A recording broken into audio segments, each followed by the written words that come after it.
Point programme में एक बार फिर से आपका स्वागत है। आज का विषय है जलवायु परिवर्तन पर ऐतिहासिक सुनवाई। सबसे पहले देखते हैं ये चर्चा में क्यों है।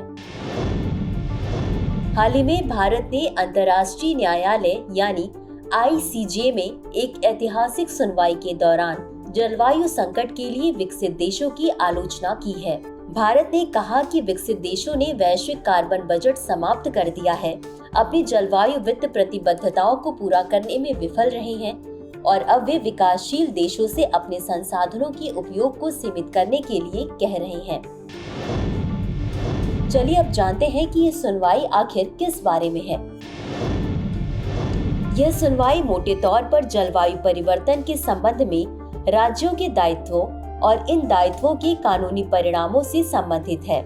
यह महत्वपूर्ण है क्योंकि यह जलवायु परिवर्तन से निपटने के लिए कानूनी ढांचे के साथ आने के लिए अंतर्राष्ट्रीय समुदाय के प्रयासों का प्रतिनिधित्व करता है। न्यायालय से पूछे गए दो मुख्य प्रश्न इस प्रकार हैं। वर्तमान और भविष्य की पीढ़ियों के लिए मानव जनित ग्रीन हाउस गैस उत्सर्जन से जलवायु और पर्यावरण की रक्षा के लिए अंतर्राष्ट्रीय कानून के तहत देशों की कानूनी जिम्मेदारियां क्या हैं? जलवायु और पर्यावरण को महत्वपूर्ण नुकसान पहुंचाने वाले देशों के लिए कानूनी परिणाम क्या हैं? खास तौर पर छोटे द्वीप राष्ट्रों जैसे कमजोर देश जो अपने स्थान और विकास के स्तर के कारण जलवायु परिवर्तन से असमान रूप से प्रभावित हैं। जलवायु परिवर्तन के नकारात्मक प्रभावों से प्रभावित होने वाले लोग और भावी पीढ़ियां। अब देखते हैं कि यह मामला ICJ में कैसे आया। सितंबर 2021 में प्रशांत द्वीप वानुअतु ने जलवायु परिवर्तन पर ICJ से सलाहकारी राय लेने की घोषणा की। इसके बाद वानुअतु ने इस पहल का समर्थन करने के लिए अन्य देशों की पैरवी की और महासभा में पहल को आगे बढ़ाने के लिए संयुक्त राष्ट्र के सदस्य देशों का एक मुख्य समूह बनाया। इस कारण ICJ से सलाहकारी राय मांगने के लिए संयुक्त राष्ट्र का एक प्रस्ताव पारित हुआ। हालांकि यह बाध्यकारी नहीं है, लेकिन ICJ की राय जलवायु परिवर्तन के खिलाफ वैश्विक लड़ाई में एक नैतिक और कानूनी मानदंड स्थापित कर सकती है। चलिए अब देखते हैं कि इस मामले में भारत का रुख क्या है। ICJ में सुनवाई के दौरान भारत ने विकसित देशों की आलोचना की कि वे जीवाश्म ईंधन के लाभों का आनंद उठा रहे हैं, जबकि विकासशील देशों को अपने स्वयं के ऊर्जा संसाधनों का उपयोग करने से हतोत्साहित कर रहे हैं।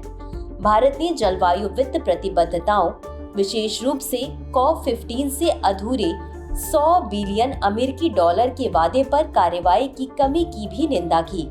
भारत ने अपने नागरिकों पर अत्यधिक बोझ डालने के खिलाफ चेतावनी देते हुए जलवायु लक्ष्यों के प्रति अपनी प्रतिबद्धता की पुष्टि की। चलिए अब जानते हैं ICJ के बारे में। इसकी स्थापना वर्ष 1945 में संयुक्त राष्ट्र चार्टर द्वारा की गई थी। यह संयुक्त राष्ट्र का प्रमुख न्यायिक अंग है जो द हेग, नीदरलैंड में पीस पैलेस में स्थित है।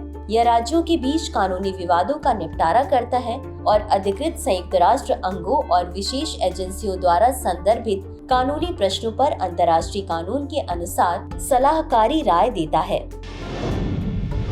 अंत में देखते हैं आज के अभ्यास प्रश्न को। ICJ के बारे में निम्नलिखित कथनों पर विचार करें। 1. यह राज्यों के बीच कानूनी विवादों का निपटारा करता है और अंतर्राष्ट्रीय कानून के अनुसार कानूनी रूप से बाध्यकारी राय देता है। 2. संयुक्त राष्ट्र के 6 प्रमुख अंगों के विपरीत यह एकमात्र ऐसा अंग है जो न्यूयॉर्क में स्थित नहीं है। उपरोक्त दिए गए कथनों में से कौन सा या कौन से सही है या सही है?